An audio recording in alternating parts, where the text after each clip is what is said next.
tayo. Kahit tinatamad tayong kumilos kanina kasi nga it's raining, guys. Tapos nawawalan ako ng internet kung mapapansin nyo. Siguro sakit na talaga ni PLDC yun.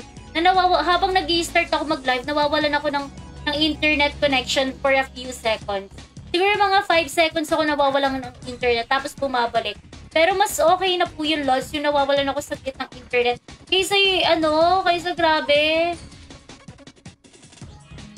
Shoutout, guys! Mr. Malgapo, salamat sa pag-like ng Thank you sa pag-like. Idol nga yun eh. Sana maging loyal ka. Idol natin. Idol natin si Tropang Mouse. Si Love Mouse. Ayan. Sa mga new players po, ayan po yung gift codes natin. Tapos sa mga balak pong mag-download, ito po pala. Magpapasko na kasi kaya maulan, madam. Actually, I love rainy season, Lods. Masaya nga ako eh. Ayan guys, ang lakas ng kulog.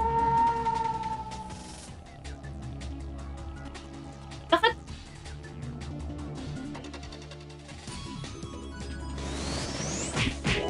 If you want to try fully renewal server, guys, arat na sa Bear MMO. Mas gusto ko nga yung malamig talaga, guys. Ano kasi ako, sa totoong buhay, guys, hindi po ako mahilig talaga lumabas, especially pag mainit ang panahon. Yan. Mas gusto ko lang sa loob ng bahay. Sobrang init naman kasi talaga ng klima sa Pilipinas. So hot in the Philippines, char.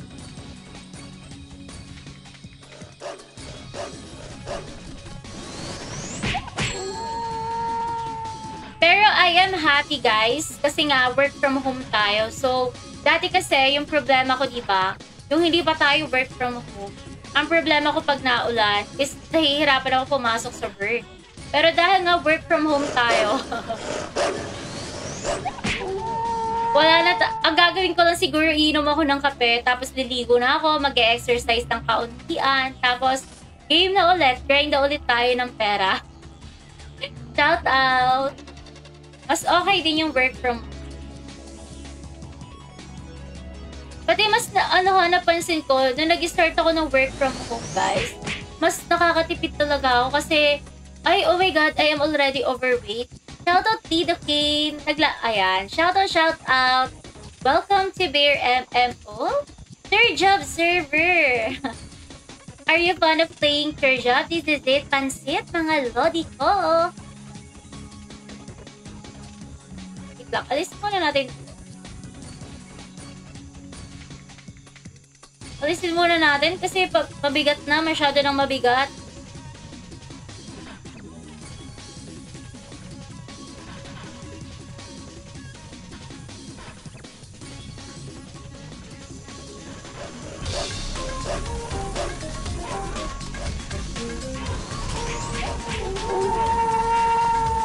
Ayan, shoutout kay Tropang Lido Kane. Wait lang, pupusuan natin. Okay. Nakakataba pa naman ang work from home, madam. Oo, nakakataba talagang work from home, lods. Pero nag-exercise naman ako. Ayan, mini-maintain ko naman yung body ko. Ayan, shoutout. Pero totoo yun.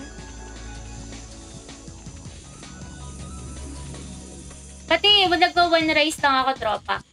Nakakain lang ako pag nahihilo na ako. Oo, guys, nakain lang ako pag nahihilo na ako.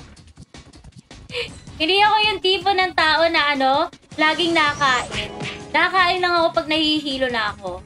Kagaya ngayon, guys, uminom lang ako ng kape, tapos kumain lang ako ng one bread. Tapos ang kain ko na siguro mga 6 PM, dun lang ako magra-rice. Kasi nga hindi ako pwede mag-rice ng umaga. Kasi panggabi malimit ako nagda-live. Pag umaga ako kumakain ng rice, nahihilo ako ng gabi. Kasi gabi ako nagtatrabaho. Gabi ako nagda-live. So, kailangan ko mag-rice paggabi. Paggabi talaga. Kasi yun yung doon ako nag-i-insert ng energy. Ano daw? Doon ako nakuha ng lakas ko sa pagda-live.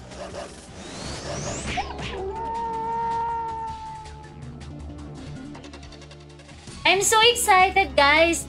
Kasi tayo, every weekends, guys, meron po tayong XP boost.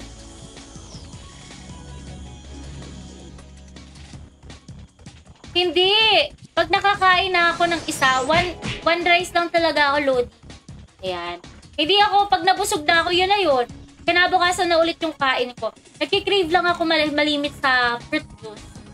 Ayan. Pero pag Sunday, guys, nagiinom ako ng kusa. Bumibili ako ng beer. Parang regalo ko sa, oh my God, don't die. Nabili ako ng sarili kong beer. Kaya nagiinom ako. Pero I think tomorrow, guys, I'm going to have a live pa din. Yeah, I need to grind pa din pala tomorrow. So, feeling ko wala akong day off. Or i-move ko na lang sa susunod na araw. Hindi ko alam eh. Parang pag ganito gusto ko lang mag-grind. Hindi ako pala nakakain ako, Lord. Pero yung foods ko, inaano ko siya. Tinatansya ko siya. Ayan. Pag nabusog na naman ako, okay na yun. Alam nyo ba, 3 araw na akong puro takwa lang yung kinakain. May 3 araw na akong puro takwa lang. Tapos, 1 cup of rice lang talaga. 1 cup of rice.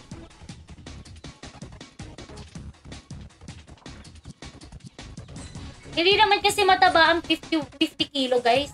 Normal na weight lang sa amin yun. Hindi siya mataba, hindi siya payat. Parang normal weight lang sa babae yung 50 kilo. So, parang mini-maintain ko na lang. Mini-maintain ko na lang yung ganong bigat.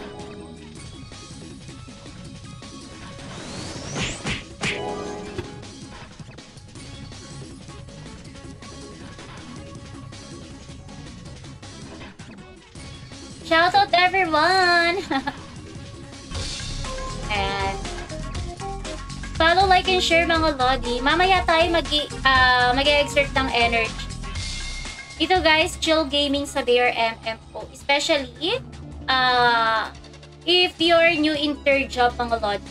Recommended. Mataba na yan sa babae, hada 45 lang. No, Lods!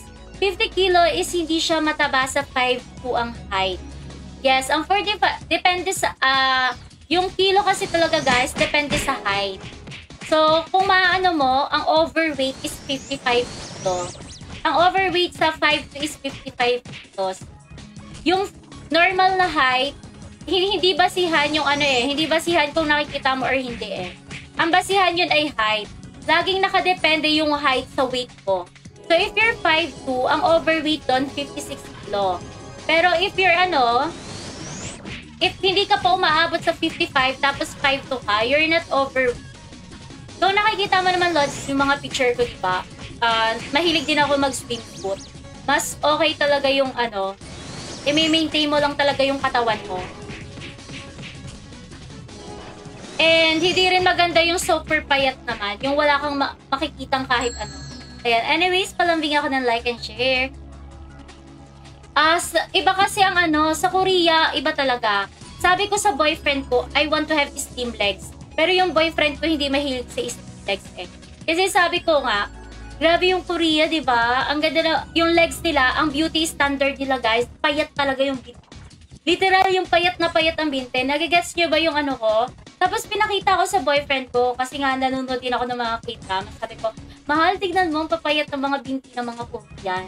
Sabi niya, daw ang kinaganda ng mga payat? Maganda daw ay yung malaman. Malaman. Ayan. Kasi malaman yung binti ko. Supportive yung boyfriend ko eh. Pero galing na to sa kanya, wala daw kasing mahahawakan pag payat. Daw yung mahahawakan pag ganyan? Kaya sabi niya, mas okay na yung malaman ng binti. Yun nga kasi yung beauty standard nila guys, payat yung legs.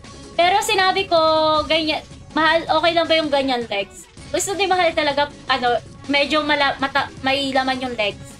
Ayan. Iba't iba nga ng beauty standards, pero pag sa Korea guys, Korea, Japan, and China, ang beauty standard talaga nila is payat ang binti.